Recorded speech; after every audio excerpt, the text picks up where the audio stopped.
Today we're going to talk about camp kitchen gear. What do I take with me, or what choice do I have that I take with me when I go camping?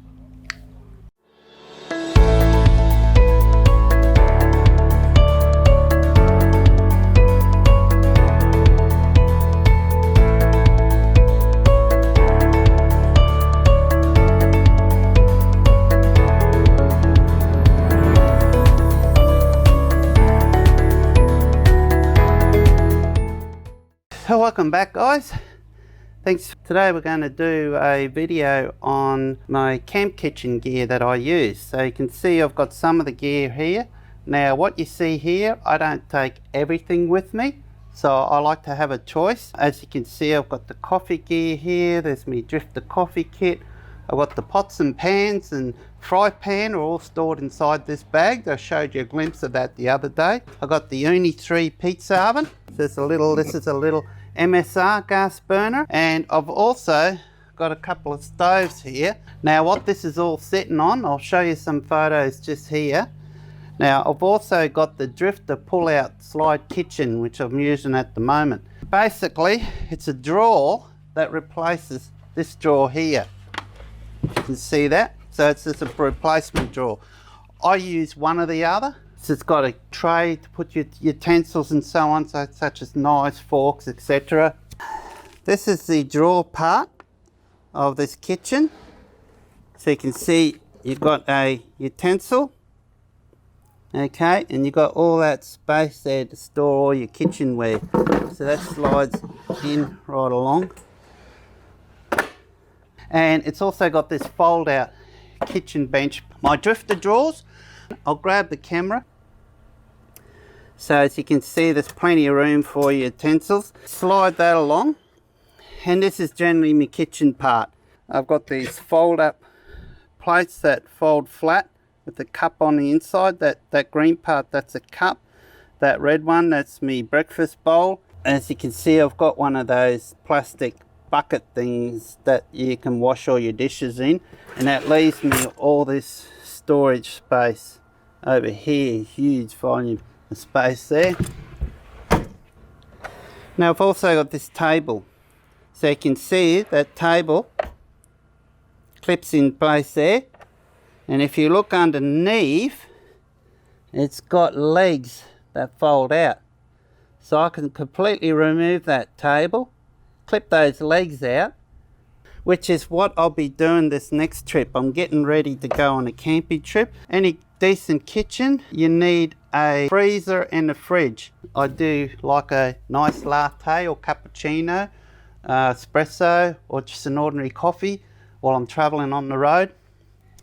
So I've got an assortment of coffee kits that I can take with me.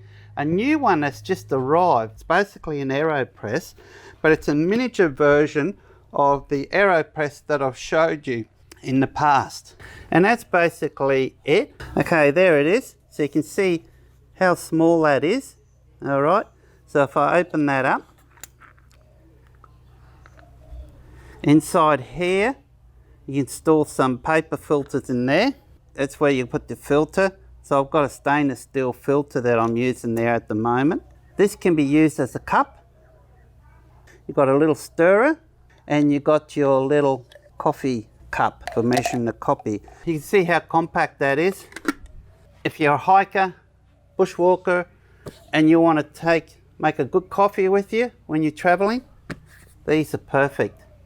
Now while I'm on the road, I like to use my jet boil because it's so quick. So basically I boil water within 2 minutes. Attachment to jet boil, I've got one of these pot supports. The reason I like this, it's very stable because it's got the 1, 2, 3, 4 pot supports, and it's great for these. You probably would have seen this already. Espresso maker with the milk steamer. My little mocha pot. Okay, this is brilliant for doing espressos as well. This one here is good to use when you're on the road, like when you're traveling, you stop at a rest stop. Instead of stopping at a cafe and paying for an expensive espresso or something like that, you can just pull over the side of the road, boil a bit of water, in your jet boil, and bang, no time at all. The piece of the resistance. This thing here, I'm going to take it with me everywhere I go. Literally everywhere I go camping, I will find a spot for this. This is brilliant. This thing does such an impressive espresso and cappuccino. It's just, it rivals any quality cafe store you can find, according to my opinion. Now I use fresh beans. You got to make sure you use fresh beans as well. So couple of additions, the accessories to go with it. Basically it's like a press just to press the coffee. I'm not sure what they call these. There is a name, but I can't recall right now. So to me it's just like a press. You want to just slightly press the coffee down. Of course you got your like a little coffee shot pot to measure out your coffee for your espressos and so on. Milk jug for frothing the milk, that will always come with me. And over here is this is my current coffee bag, but I'm going to go through this and remove some of these items that I won't need anymore and replace it with some of these. Now this one here, I'll have to find somewhere to store this, somewhere safe. Probably for now, I'll just put it in the back of that drawer. Generally when I'm traveling on the road, it's not until I've set up camp and I've set up or I camp for a few days, that's when I'll tend to make the espressos. When I stop on the side of the road, it's just a quick coffee, and then I just use the AeroPress, and it's so quick. That's the grinder. So it's a Paulex mini grinder. I own a couple of these double-walled titanium Snow Peak cups that I bought at Drifter here in Australia. So I've got two sizes. I've got the 300ml, and I've got the, I think this is a 400ml, 450ml. I've got the 450ml. Now the reason I got both is when I was at the Drifter Brendale store, which Drifter's got a store at Brendale, which is a suburb just north of Brisbane, I couldn't decide which size to purchase. So I thought at the end, bugger it, I'll just buy both. And I'm glad I did. I go back, do a lot of lightweight bushwalking years gone by. So I don't like carrying gear that's too heavy and takes up too much room. And I try to want to have a place for everything so you just know where it is. Hence why I like to get gear that's lighter, don't take up so much weight. Now this here, it's not really heavy, but it's certainly heavier than what, you know, something like this is. But the quality that this thing produces, the beverages, it's truly well worth it. You can make chocolate drinks with these as well with that milk frother. Now I haven't used this yet, apart from in the kitchen at home. This here, to save up a lot of space. And this is from a company called Uniflame. Drifter imports them, so you buy them from Drifter in Australia. And they're a Japanese company, and they're made in Japan. Okay, so they're not made in China. So they're very good quality. And I've never showed you this before. So we'll go in a quick run through and show you this. And one day I'll do a proper review on this. So it comes with this bag. So if you don't want to pay the little bit extra for the Drifter canvas bag, you don't need it, but my advice, it's well worth getting and not really expensive, and that will last you a lifetime, that. So we'll go through this quickly. First thing, we've got the fry pan. Now you can see this handle here, so it's got like a little protector on here just to save from any noises and scratching your other pots. So that basically screws on there, like so. And that's your fry pan. Next you got the lid. Now that lid serves two purposes. Fits this pot here that you see here, and it also fits on top of this. Okay, so that's that one. You got another lid. This is for a smaller pot that's inside. And that's not all. There's another lid, and that's for another pot, and that's for a rice cooker. Okay. Now here's the other pot, and you can see the handle folds out like so. So like I said, we'll do a proper review on this. It's a rice cooker. Okay, so the lid sits in there and the handle like so. Now you can use this for you can fry your veggies and so on in here as well. You don't have to just use it for rice alone. I used it for the first time the other day cooking rice, and it was brilliant. And these things have got really good non-stick coating on these. Also got one of these. So if you're cooking pasta and so on, to get your water out, which is brilliant. And again, it's got the handle, as you can see there. And that's your main pot, of course. So which is ideal for pasta, etc. And everything stores inside here. So basically it just all goes back like so. There's certain order the way these are going. Oh, looks like I nailed it.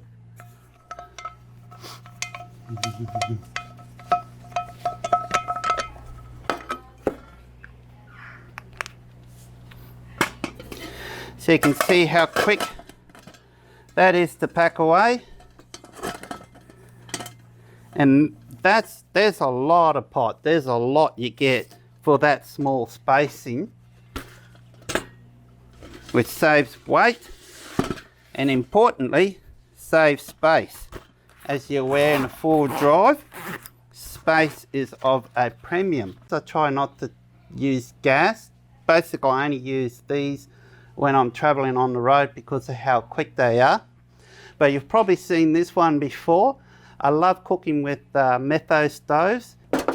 Now this is something that's generally more used in the marine industry. So for that reason they've been made to suit the marine industries, for the yachties and so on, with their salt environment. So this thing here basically lasts you a lifetime if you look after it, keep it clean. It's all stainless, good quality stainless steel. There's nothing on here that will rust.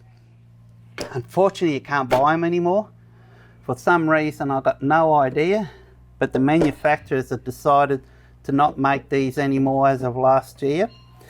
They do pop up at times second hand on the, like through eBays or so on, or through local marketplaces, but they're fetching quite a premium now.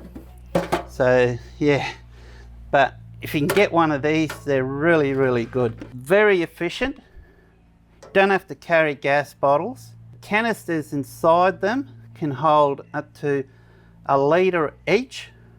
So you can cook with these for weeks basically before you need to refill them. Now the other device that I've got is a portable little oven that I like to use, and I'll just grab it out. It's a little bit warm, but it's not too bad because I just used it to heat up some lunch. It's this here, which is made in Australia, and it's called a Travel Buddy. And what it is, it's a 12-volt oven. As you can see the Anderson plug there. So it's got a temperature gauge. As you can see, I don't know if I'm on the right side. No, there's a temperature gauge there. Goes up to 200 degrees Celsius. So you can basically set it from right up to 200 degrees. It's got the on-off switch here with the timer, as well as run. So you can set a timer up to 2 hours. So you can put it on run. It'll just continue running until you turn it off. Now it's got the door. Now I've insulated the door. These are insulated except for the front door. You don't need to insulate it, but I have insulated mine. You got 2 tray compartments. So basically you can put 2 trays in there. I've got a few assorted different trays. There's a flat one. There's this one here. It's got like a raised floor off it so you don't burn the base of your food. And I've got another one that's the same size as this, but it's got the wall that comes right up the side there, and it's perfect for cooking roasts and that. This thing does a mean roast. You can cook a really good roast on this. So you could be traveling on the road and you could be cooking a roast meal while you're driving on the road You get to camp, set up your camp, and then pull out your roast meal. Boom, done. It takes about 2-3 hours, like your conventional oven does. So you can bake, make your breads in here. So pretty much what you can do with your oven at home, you can cook in these. So as you can imagine, at 200 degrees Celsius, so it can draw quite a fair bit of amperage out of your batteries. So on average, it uses about 10 amps per hour. So if you've got a good dual battery system with a solar panel and so on, and particularly if you're using it while you're driving and you've got a DC-DC charger and it's charging as you're driving, you've got no problems at all. But a good quality solar panel, good quality deep cycle battery, and it'll handle this no problems at all. We also like to cook a lot on fire. And I still like the traditional cooking, in particular using charcoal. Like I said before, I don't carry all this gear with me. I kind of decide what I'm going to cook before I go and then take the gear to suit. And it all depends how many people is with me, what I can take, how much room I've got in the car and so on. So it's basically a little uniflame fire pit. Majority of it is made out of stainless steel, so this is all stainless steel, so it won't rust. This is a fire lighter for your heat beads. This folds up flat. Again, it's made by Uniflame as well. So basically, the bottom pit just folds up.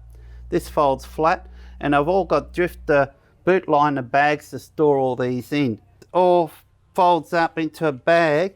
It's no thicker than that, and the same size as this, and it's extremely lightweight. So you can have a fire on here as well. It's large enough to have a fire, so you can have a fire off the ground.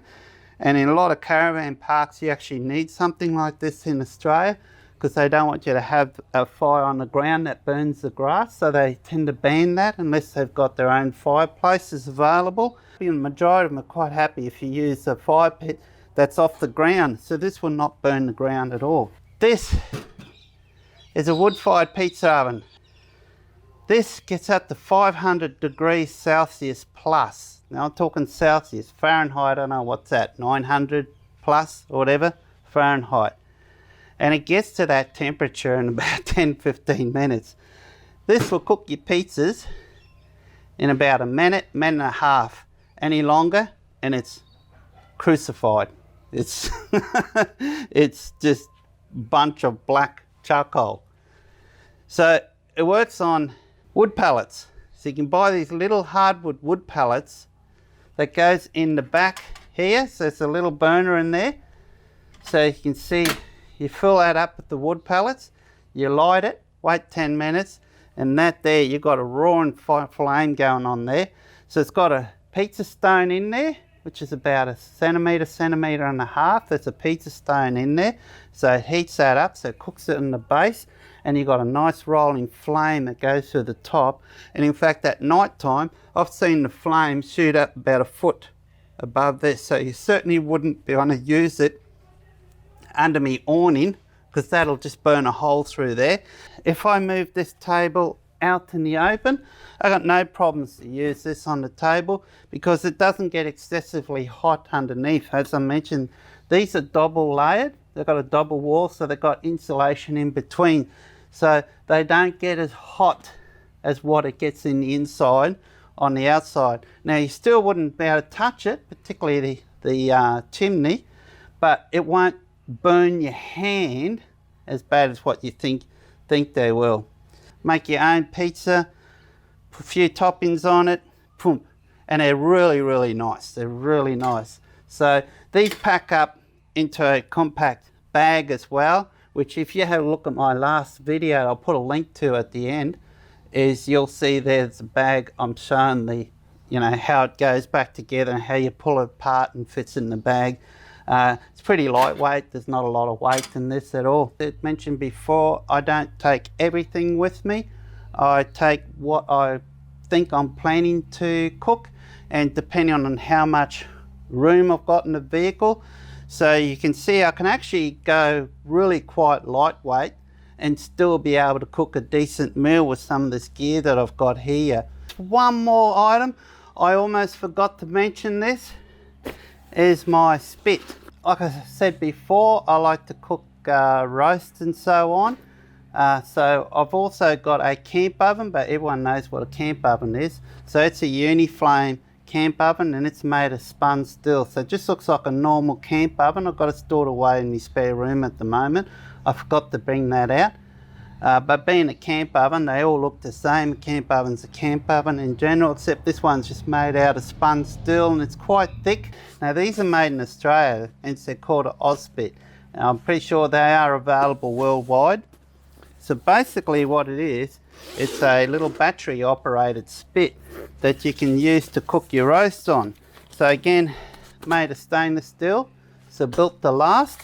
That's the actual motor section part itself. So you put a couple of D-sized batteries in there. So how it works, it's probably best if I just put a photo. I'll grab some of the photos that I've got of it set up and show you how it's set up. But basically this part here just hammers into the ground, and you've got some springs, spring-loaded clamps that you clamp onto.